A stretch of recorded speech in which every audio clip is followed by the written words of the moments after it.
DIY nga repair sa neutral switch sa Honda Dream. So muna siya ang daan na neutral switch, naguba na, hilis na ni siya oh. Kaning pang contact niya sa kuan.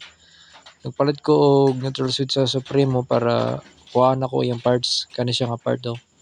Muna iswap nako, tapos kani PVC pipe gi-flat bangagan ako, tapos kaning mga kani man daan.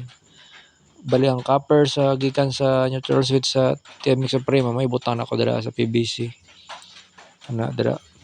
Gamit ang sulda, ipalubog na to ni mga copper. Hinito na to para maduot siya, para pantay. Na flat na siya kay naduot naman siya gaya sa sulda. Pantay na siya tanan. Nakabit na po na ako ang mga wire. Nasolda na ako sa copper.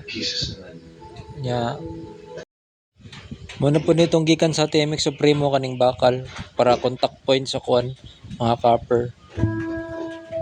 Gilihaan na po na ako ning kuan PVC nga lingin para sakto siya sa casing sa neutral switch sa Honda Dream.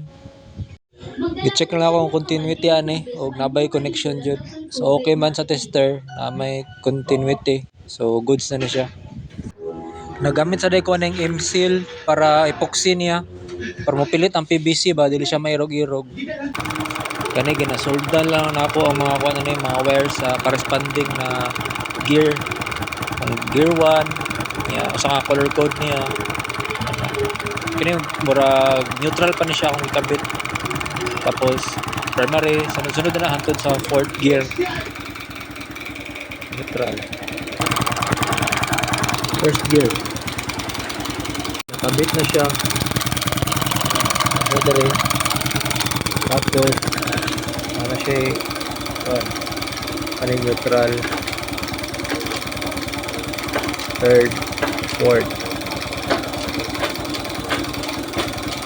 Hindi na.